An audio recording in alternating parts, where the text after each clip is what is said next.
So today we'll be talking about Chapter 9, Section 2. And the title of this is Manifest Destiny. As we talk about Americans moving west, we'll be talking about some of the motives that American people use to justify their expansion, as well as some of the routes that we used to expand into the western part of the United States. But eventually we're going to be talking about the expansion all the way to the coast from the East Coast. Eventually we would be a nation from sea to shining sea. But where did this term manifest destiny come from? And that's where I'd like to explore this. The term itself was coined by a writer named John O'Sullivan, and he was a writer for the Democratic Party. He wrote, and I quote, "Our manifest destiny is to overspread the continent, allotted by Providence, for the free development of our yearly multiplying millions." From the beginning, we believed that it was our right, our God-given right, to expand westward.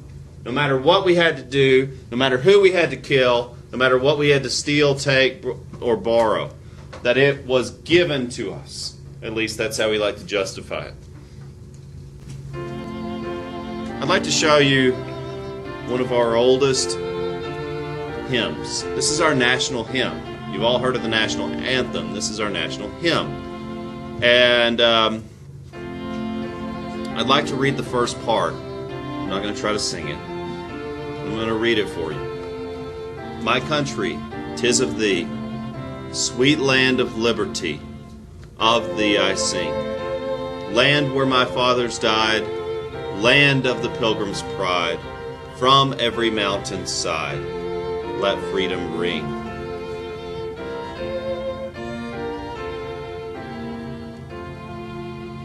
And if you go on and read the rest, this is the song that discusses the idea of manifest destiny. Talking about the land that we live on and praying for God's blessing over this land that we would eventually take from every mountainside.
A little of our early history. Prior to 1840, very few Americans had been moving west.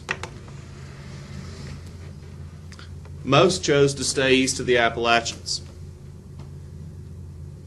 In fact, very few Americans had even gone to the Louisiana Territory itself. The Louisiana Territory spanned from the western part of the Appalachians all the way west, even west of the Mississippi. Now, most of that land was still unsettled. Most of it was inhabited by natives, or even much of it was undeveloped entirely. Yet after 1840, many more people began to move west. And many people were motivated by this idea that this land belonged to them, and that we were destined to eventually incorporate all of the land from the Atlantic Ocean to the Pacific. And that idea is called manifest destiny. Attitudes about the frontier. The Panic of 1837 proved to be a great push factor in migration. That means that it motivated people to get the heck out of there. Moving west offered someone who was broke or owed a lot of money or was in trouble previously to start over. And the Panic of 1837 led a lot of people to be broke, in debt, or in trouble. And so many wanted to start over. And going west was the perfect opportunity for that. The Oregon Territory even opened up trade with Asian countries and even began construction of a Pacific fleet. But as we talk about the western United States, our image of the West has been shaped by a lot of popular culture. If you've ever seen the show Little House on the Prairie, it's a famous TV show from the 1980s following the story of a young girl who wrote her life experiences. Her name was Laura Ingalls Wilder, and her journals and her memoirs became the television show that was Little House on the Prairie. But here's an actual photograph of a farm in a western territory. Number one, you can see it's very dry. You can see it's very flat. And you can see it's sparsely populated. In fact, not much has changed from this photograph. As you drive west, you will see it's still flat, it's still dry, and it's still sparsely populated, and mostly farmland.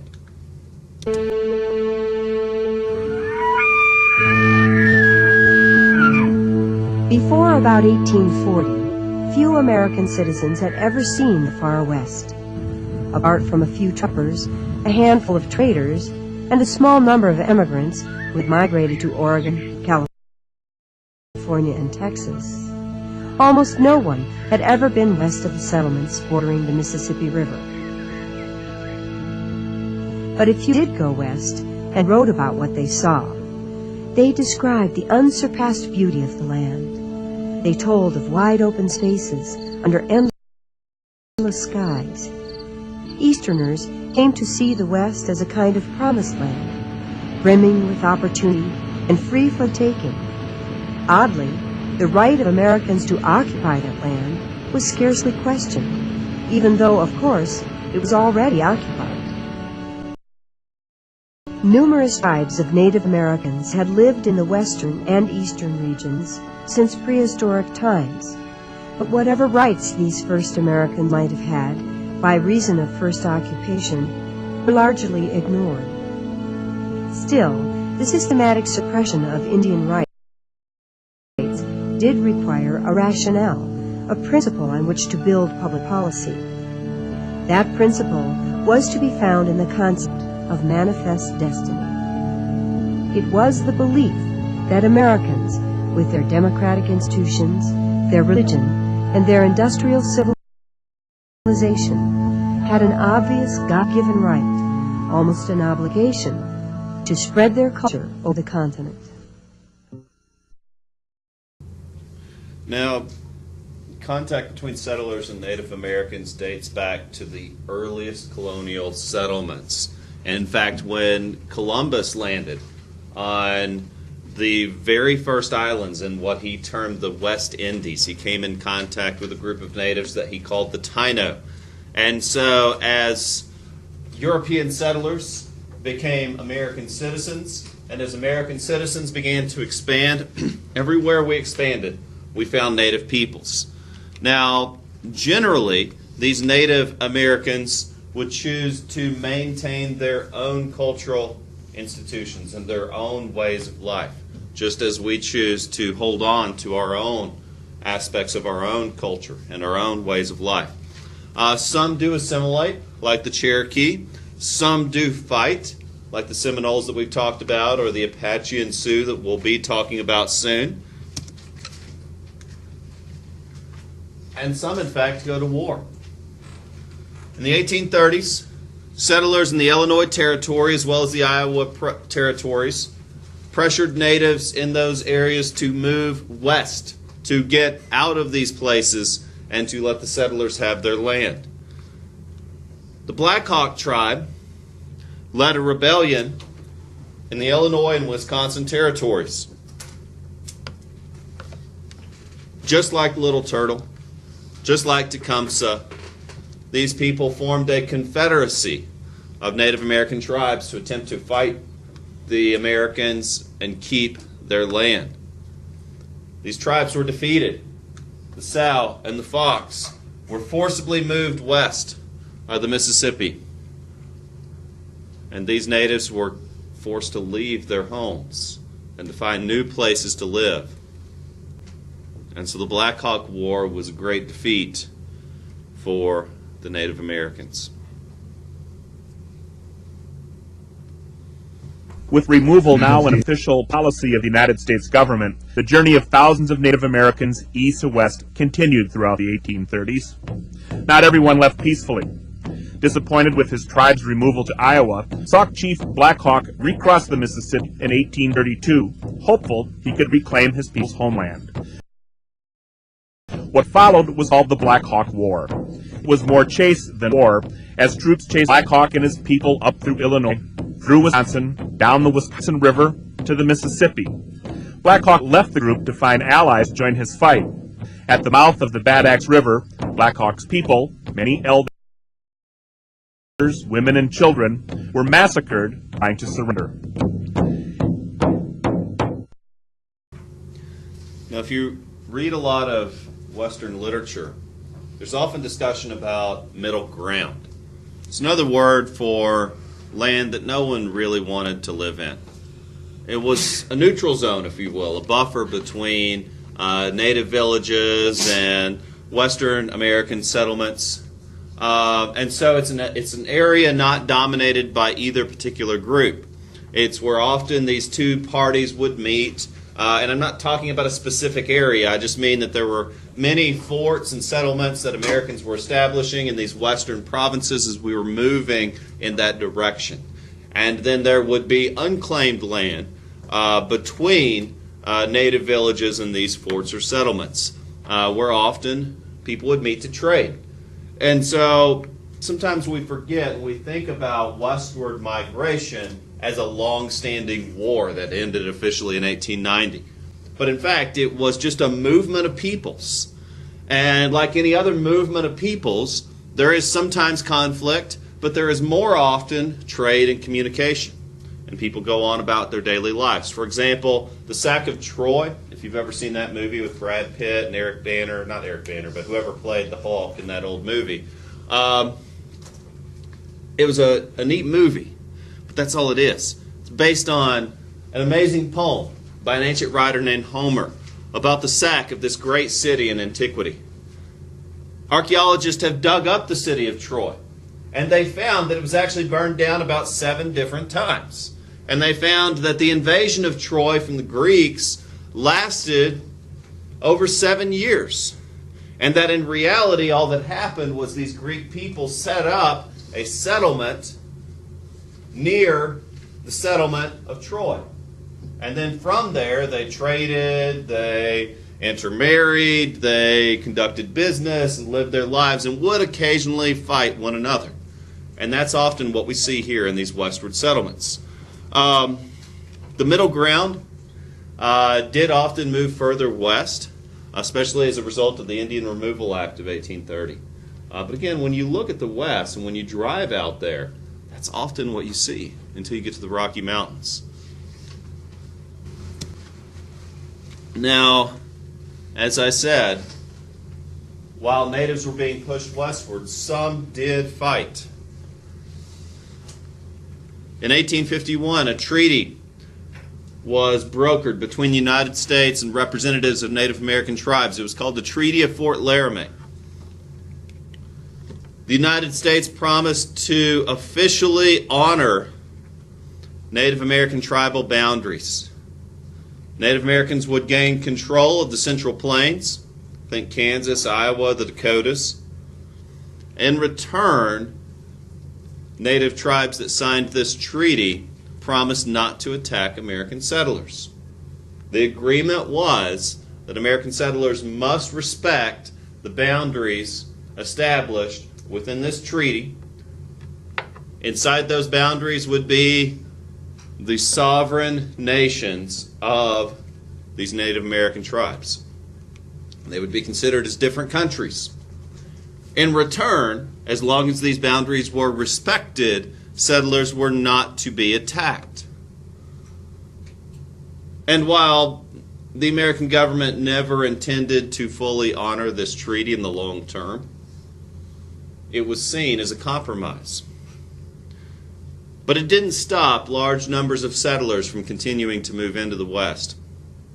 It didn't stop settlers from hunting buffalo, not only for food and skins, but even for sport or just to kill. And so the buffalo population became depleted. And that's going to be significant when we talk about especially the Sioux, who depended on the buffalo for their very way of life. Americans would constantly violate this treaty as we moved west. In fact, Custer's famous last stand was over a border dispute because General Armstrong Custer was sent to defend the Sioux borders in the Dakotas. But gold was discovered on Sioux lands. And so instead of defending the borders like he was ordered to do, he was selling mining rights to settlers, offering them protection like he was some kind of gang lord. And he got himself and his men killed for that.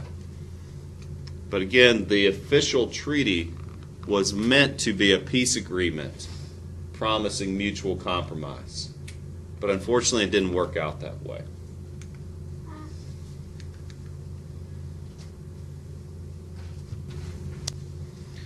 And now we're going to begin talking about some of the migration routes that Americans followed as they moved west. First is the trail to Santa Fe. Santa Fe, New Mexico, was a popular trading hub between the United States and Mexico. Santa Fe was within the sovereign Mexican territory at this time. New Mexico, Texas, Arizona, California had not yet been conquered by Mexico. So again, traders traveling down to Santa Fe were doing so to trade for goods with Mexico and then return with their cargo. Traders would travel in groups. This was an ancient form of long-distance overland travel. They would travel in caravans for protection. Sometimes they would go alone for the first bit, but then again, when they were crossing this vast expanse of undeveloped territory, they would band together into caravans. Once there, people would trade for silver, for gold, for furs. It was, again, a commerce route. And it was a busy one relative to the time. And so most people, again, weren't moving down there to permanently settle. They were moving down to trade in this popular hub. And that actually helped Santa Fe grow into a thriving commercial center of trade between these two peoples. Now the other routes that we'll be talking about, such as the Mormon Migration or the Oregon Trail, were meant to settle permanently. Most people traveling on those routes were going to live in these areas. But in this case, it's very much a route designed for commerce. Typically, people would start off in the town of Independence, Missouri. And this town grew in prominence and importance because of its launching off point. There were outfitters there where you could buy supplies. You could buy tools for your wagon. You could buy food and water and clothing and necessary rations to get yourself across the long distance of the Great Plains. Because even today, if you set off for Santa Fe or you set off for the Oregon, well, today the state of Oregon, or you set off for Utah, you will be driving across the Great Plains. I drove it last summer by myself. It is a long way to go by yourself. It was an overnight trip. I found a place to sleep in my car, and I stayed the night. I made sure to fill up my gas tank when it got to a quarter. I never let it go below a quarter because I knew there would often be 50 miles or more between exits. At one point, my oil started leaking. I was concerned I wasn't going to make it. I got to my destination, Buena Vista, Colorado, with about a quart of oil left in my tank, checking it every few miles to make sure I was okay, trying to coast when possible, because we're talking about a long 2-day drive through not much. And if it's still not much today, it certainly wasn't much back then. And so people had a long and sometimes dangerous trek over land. Can you imagine making that journey in this vehicle? I mean, it was sketchy enough in my Subaru since it had the oil leak, and I was a little concerned about that. I can't imagine making that journey. This is called a Conestoga Wagon. This was the luxury class model at that time. The axle was static, meaning no shocks. You felt every bump. The roof was made of canvas, so it could be removed in times of nice weather. But since it was a static axle with no shocks, and since these wheels are made of wood, it often broke down. It's going to be fine on flat, even ground. But good luck finding flat, even ground. Another thing out west, you're going to want to bring a vehicle that either has 4-wheel drive or all-wheel drive. Because if you're following your GPS, you will wind up traveling off-road, even using a GPS, which they didn't even have roads often enough, or they were following beaten paths. By 1820, the Spanish missions in California had grown to prosperous ranches, produced such commodities as olives, wine, and cowhides. But commercial trade with the United States had long been discouraged by the Spanish government. Even New Mexico, which could be reached overland from the American frontier, was not allowed to trade with the Americans. But in 1821, the Mexicans were able to win their independence from Spain. New Mexico and California became provinces of the Republic of Mexico. The Mexican government opened the door to trade, and the result was the birth of an overland trade route, the famed Santa Fe Trail, which ran from Franklin, Missouri, and later from Westport Landing, 900 miles over barren grassland to Santa Fe. The trail was simply a wagon track, sometimes deeply rutted, but in other places just a broad corridor through the grass. Over the trail bound for Mexico passed manufactured goods such as cotton cloth, while traders might return to Missouri with mules and Mexican silver.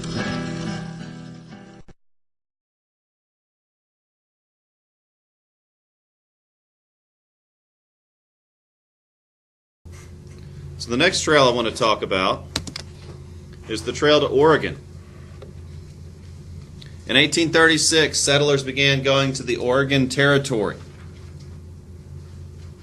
First off, this proved that wagons could make the journey, that there was a pass through the Rockies that could get you to Oregon and to the Northwest.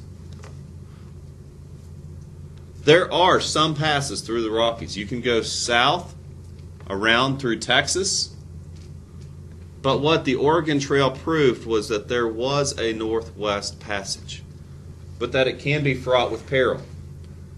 For example, if you go west of Denver, you're going to go over the pass that will take you west of the Rockies. That road will take you up to 11,000 feet elevation. Stands to reason that road is only passable for a few months out of the year. And that's a major 6-lane interstate with tunnels. That's only passable for a few months out of the year.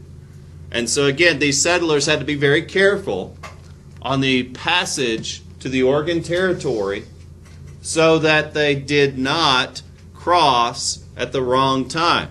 they would time the launch of their journey from Independence, Missouri, so that they arrived through the Northwest Passage at just the right time. People were journeying there to settle.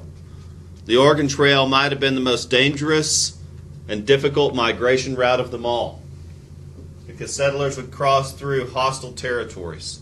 They would cross through extremely high elevations.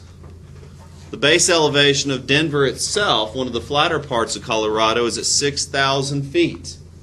But then you've got the Rocky Mountains right there, just outside the city. And those mountains go up to 14,000 feet in many cases.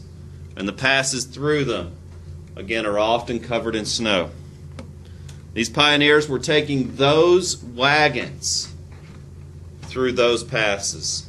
Those wagons that you just saw sometimes took teams of up to 6 horses. You've got a lot of variables there. What if one of those horses dies? They probably will. What if one breaks a leg? You got to kill it. How are you going to eat? How are you going to get water? I mean, in all reality, if you're crossing through those lands, there are very specific places that you've got to get, because water is scarce, food is scarce. If you lose a horse or two, that could mean your life. I'm sure you've heard the story of the Donner Party. They tried to make the Northwest Passage and got caught by winter. They poorly timed their trip. They got delayed trying to find a shortcut. They got caught in the mountains, and almost all of them starved to death. Of course, before the end, they turned to cannibalism. 1 or 2 managed to escape and find a settlement and get help. And when they returned with a rescue party, they found the survivors eating the dead. And so the Oregon Trail, I wanted to show you on a map here real quick, requires a great degree of courage.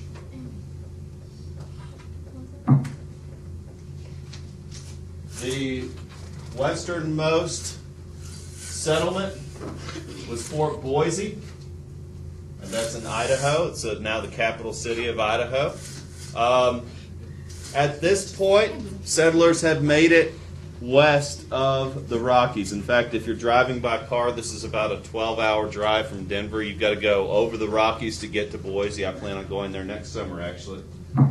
And settlers would then travel all the way. Now here, we're talking about roughly a 1-month voyage just from Boise to the next westernmost settlement, which was called the Whitman Mission. 1818, Britain and the United States jointly claimed the land known as Oregon Territory. But because of their fur traders, Britain had much more influence in the territory. And in fact, of course, Hudson's Bay Company, even though they had a lot of men in their forts, are not engaged in settlement of families and development of culture that would be rivaling or in contest with native cultures in the 1820s and 30s. It changed when white settlers started crossing the Rocky Mountains in covered wagons.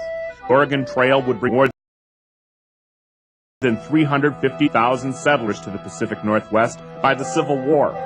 The British left for Canada. News of cheap and sometimes free land and a better way of life spread quickly in the East.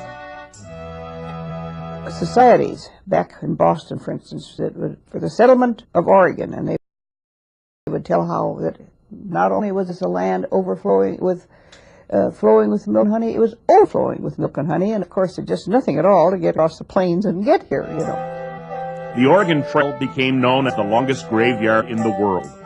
It estimated that 10 people died for every mile of trail. 1 out of 15. But despite the hardships, Americans pushed west. Settlers had taken all the land east of the Great Plains, and the perception was that the only good land left was in Oregon country and California. The plains were thought to be useless, and after the Removal Act, home of displaced Native Americans. But that too would change with transcontinental railroad. The last migration route I want to talk about is the Mormon migration. The Mormon religion was started by a man named Joseph Smith, who lived in the territory of Illinois. He claimed to have received visions from heaven, upon which angels brought golden tablets revealing a New Testament that should be added to the Bible. And this New Testament he wrote down would be called the Book of Mormon, detailing an ancient story of Jesus' appearance to a group of Native American peoples. And so after the crucifixion and the ascension, the legend is, according to the Book of Mormon, that he came down and visited the native peoples here in the Americas and preached a new gospel to them. And that would be called the Book of Mormon. It was rather controversial for a number of reasons, not limited to the religious connotations of a New Testament. But perhaps the most controversial aspect of this religion was their practice of polygamy, that men were encouraged to take many wives, and this was actually part of their religion.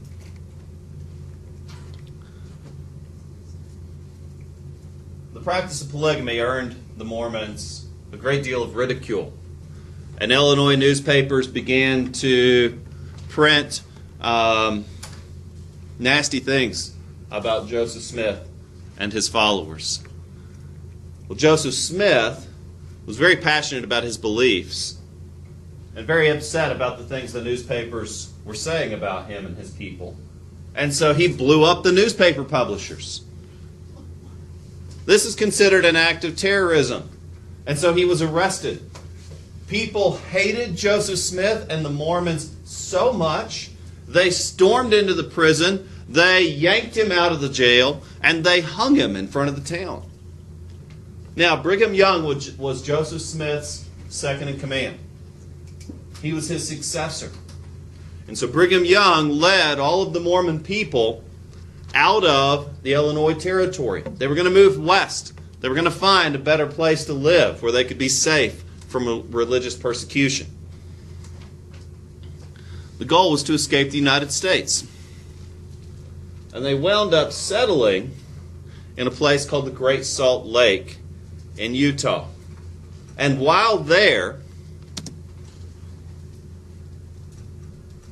the American military sent several different companies of soldiers to hinder their efforts and to stop them. They were seen as seditious, as expatriates, as rebels. And the Mormon people actually fought off a few different military detachments sent against them.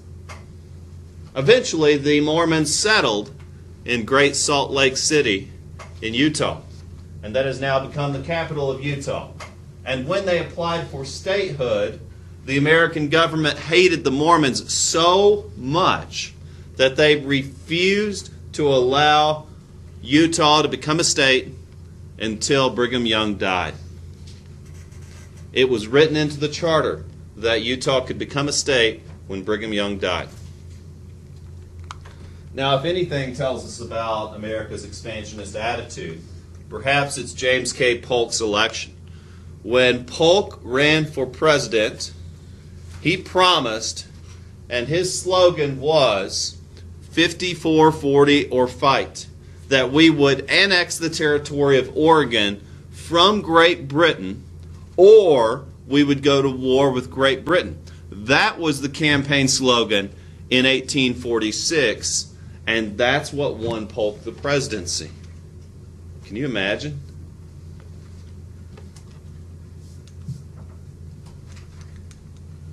In 1846, Brigham Young led a group of Mormon people west and past the Rockies. The Mormons were a group of pioneers who were in search of religious freedom. In July of 1847, the Mormons reached the Great Salt Lake Valley in what is now Utah. Young chose to settle this land because he thought no other settlers would want it. The land was hot and dry, and the lake was saltier than the ocean. But the Mormons built irrigation canals. Those canals brought water from the mountains to irrigate their farms. They made that desert land grow crops of grain, fruits, and vegetables. This settlement would come to be called Salt Lake City. I've been there.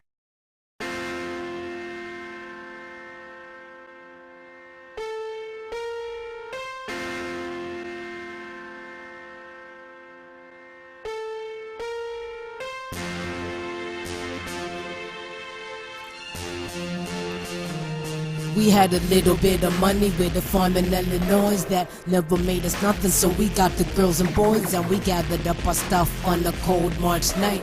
We piled in the wagon to give us a better life. Everyone was daydreaming, what's it like in Oregon?